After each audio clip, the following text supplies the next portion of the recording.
भी हो, हक हकूक हमारा छीन के लाना पड़ेगा। वो नहीं चाहते हैं कि आप उनके बराबरी में भी खड़े रहे। उनका धर्म आज हम ढो रहे हैं, उन्होंने अपना धर्म इतना नहीं ढोया जितना आप ढो रहे हैं। जाति व्यवस्था उतनी वो फॉलो नहीं करते हैं जितनी आप करते हैं। अगर आपको ऐसा लगता है कि धर्म की पालकी ढो के आप देश को बहुत अच्छा बना लेंगे तो ये बिल्कुल नहीं कि आप किताबें खोले और उनसे आंख में आंख डालकर ये पूछ सके कि आपको आपके ग्रंथों के बारे में कितना पता है और आपको देश के संविधान के बारे में कितना पता है। ये लड़ाई हम लोग बहुत अच्छे से लड़ सकते हैं और बहुत सही तरीके से लड़ सकते हैं। SC ST के तौर पर, OBC के तौर पर जो रिजर्वेशन दिया जाता है उसको खत्म कर दिया जाए। उनका रिजर्वेशन जो EWS के तौर पर दिया जाता है वो उनको खत्म नहीं करना है। क्यों?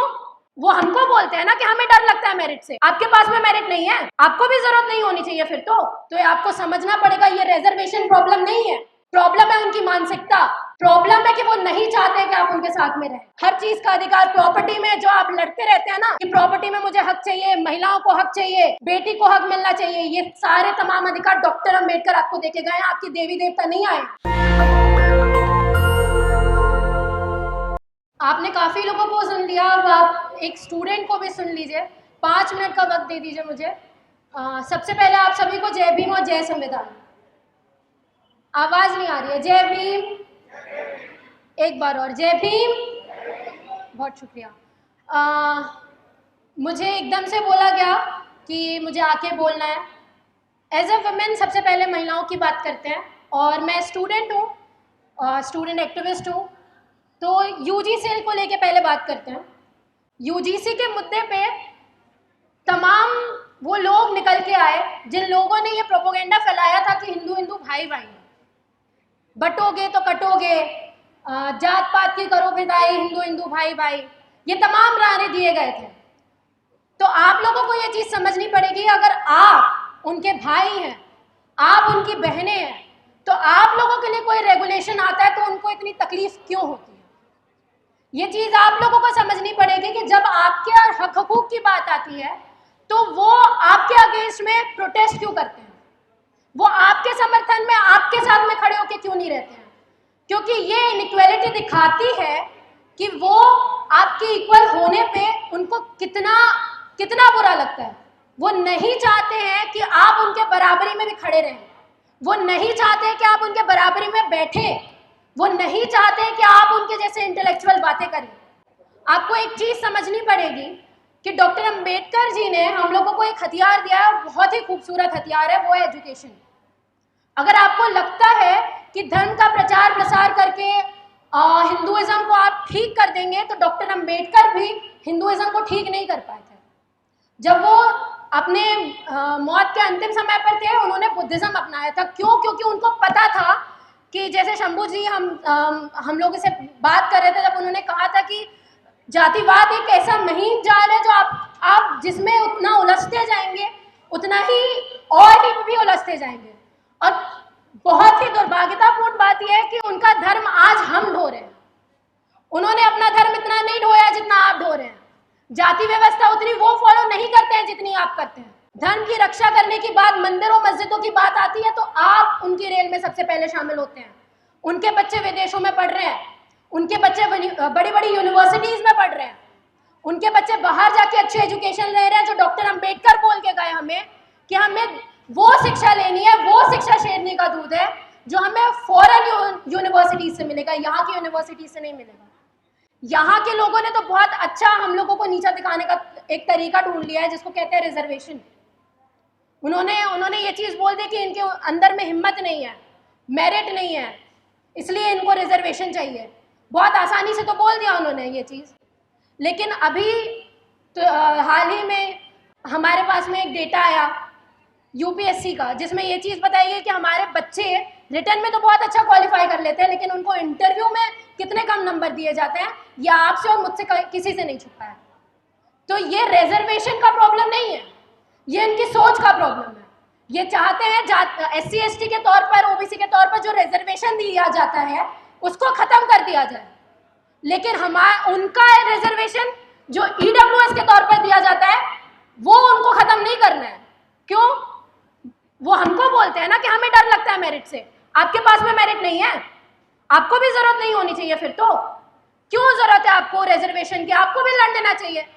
लेकिन उन्हें पता है ये चीज़, ये रिजर्वेशन, ये हक अधिकार जो हम लोगों को डॉक्टर अंबेडकर ने यहाँ पे दिए हैं, ये बहुत ज़रूरी है। और इसी की वजह से हमारे तमाम लोग, तमाम प्रोफेसर्स आते हैं और अपनी बात यहाँ पे रखते हैं। मैं आपको एक एग्जांपल दे रही हूँ, गलगोटिया यूनिवर्सिटी में तो रिजर्वेशन नहीं है, प्राइवेट यूनिवर्सिटी है वो, तो इतना क्यों देश का बेड़ा गर्क कर दिया? ग्लोबली तो ट्रोल कर दिया आपने हमें, वहां पे भी ढूंढ रहे हैं तो एक ओबीसी को कि उसके ऊपर सारा ठिकरा फोड़ दिया जाए। तो ये आपको समझना पड़ेगा, ये रिजर्वेशन प्रॉब्लम नहीं है, प्रॉब्लम है उनकी मानसिकता, प्रॉब्लम है कि वो नहीं चाहते कि आप उनके साथ में रहें।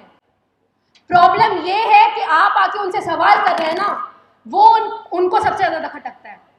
और आपको समझना पड़ेगा, जब देश का इतना खराब तरीके से बंटवारा हो रहा हो, जातियों में हमको बांट दिया जा रहा हो, धर्म में हमको बांट दिया जा रहा हो, यूनिवर्सिटीज के अंदर बच्चों को बांट दिया जा रहा हो, आपको ये चीज समझनी पड़ेगी कि हमको वापस डॉक्टर अंबेडकर को पढ़ने की जरूरत है। अगर आपको ऐसा लगता है कि धर्म की पालकी ढो के आप देश को बहुत अच्छा बना लेंगे, तो ये बिल्कुल नहीं होने वाला। अगर ये करना होता तो डॉक्टर अंबेडकर के भी ये चीज करके जा चुके होते हैं। और डॉक्टर अंबेडकर को हमने बहुत ही कम फ्रेम में नाप लिया है। डॉक्टर अंबेडकर ने कभी अपनों की बात नहीं की, उन्होंने सभी की बात की है। जो महिलाएं यहाँ पे बैठी हुई ना, और आई डोंट नो अगर ब्राह्मण महिलाएं भी होंगी यहाँ पे, आपकी बात डॉक्टर अंबेडकर ने की, हिंदू कोड बिल पास करके की। आपके लोग तो उसको टालने में लगे थे, आरएसएस ने तो उनका पुतला जलाया था जब वो जिंदा थे, कि आप हिंदू कोड बिल के ऊपर कैसे काम कर रहे हैं। Right to adoption act, right to maintenance act, तलाक लेने का अधिकार, हर चीज का अधिकार, प्रॉपर्टी में जो आप लड़ते रहते हैं ना कि प्रॉपर्टी में मुझे हक चाहिए, महिलाओं को हक चाहिए, बेटी को हक मिलना चाहिए, ये सारे तमाम अधिकार डॉक्टर अंबेडकर आपको देके गए हैं, आपके देवी देवता नहीं आए। तो आपको ये चीज समझनी पड़ेगी। और सबसे पहली बात, महिलाओं को, आपको क्या लगता है हमारे अंदर गट्स नहीं है? सबसे ताकतवर होती है महिलाएं। आप अपना घर संभालते हो, आप ऑफिस संभालते हो, आप बच्चों को संभालते हो, आप सब कुछ संभालते हो, तो आप देश भी चला सकते हो, आप नीतियां भी बना सकते हो, आप लोग सब कुछ कर सकते हो। ये चीज मैं आपको एक चीज बोल रही हूँ, शायद जो हमारे यहाँ पे पुरुष है आपको शायद बुरी लग जाए, लेकिन सर अगर जो महिलाएं घर को संभाल सकती है, आपके बच्चों को पढ़ा सकती हैं, आपके घर को इतने बेहतरीन तरीके से संभाल सकती है ना, वो देश की नीतियों को भी संभाल सकती है, वो देश में गद्दियों में भी बैठ सकती है, वो देश की राजनीति में बहुत अच्छे से संभाल सकती है। आपको आना पड़ेगा बाहर, आपको इस हकूक की लड़ाई में लड़ना पड़ेगा। और मुझे बहुत खुशी हो रही है इतनी महिलाएं देख के, बहुत अच्छा लग रहा है मुझे। बस एक कमी है जो आप पूरी कर लीजिए, उसके बाद आपको और हमें आगे जाने से कोई नहीं रोक सकता। वो ये कि आप उनकी धर्म की पालकी ढोना बंद करिए, क्योंकि जब जब आप इनकी धर्म की पालकी ढोते हैं, आप साइंटिफिक टेम्परामेंट छोड़ के आते हैं जो भारत का संविधान हमको देता है। डॉक्टर अंबेडकर ने हमेशा ये चीज़ बोली कि आप अपने धर्म को तो ज़रूर पालन करिए, लेकिन साथ में साइंटिफिक टेम्परामेंट डेवलप करिए। तो वो साइंटिफिक टेम्परामेंट जब तक आप धर्म को नहीं छोड़ेंगे नहीं आएगा। एक आखिरी बात बोलूँगी और अपने स्थान ग्रहण करूँगी। मुझे नहीं पता कितने लोगों को ये चीज़ पता है, चाइना में जब वॉर हो रहा था, माओ जेडोंग का टाइम था, तो माओ जेडोंग ने एक बहुत खूबसूरत कोटेशन दी थी कि धर्म एक कफीन की तरह है, अगर आपको जितना चटाया जाए ना उतनी ही आपको उसकी आदत पड़ेगी। ये कमी है हमारे अंदर में कि हम लोग बहुत ज़्यादा धर्म कर रहे हैं। डॉक्टर अंबेडकर को पढ़ते हो तो उनकी बातें भी पढ़ो, ठीक है, उनकी किताबें भी पढ़िए। उन्होंने इंटरकास्ट मैरिजेस बोली हैं, उन्होंने एजुकेशन बोली है। और अभी फ़िलहाल में मेघालय जी छाई हुई हैं, है ना, उनको तो पढ़ने लिखने से एलर्जी है, उनसे तो किताबें खुलती नहीं है। और ये आपके पास में बहुत बड़ी हथियार है कि आप किताबें खोलिए और उनसे आंख में आंख डालकर ये पूछ सके कि आपको आपके ग्रंथों के बारे में कितना पता है और आपको देश के संविधान के बारे में कितना पता है।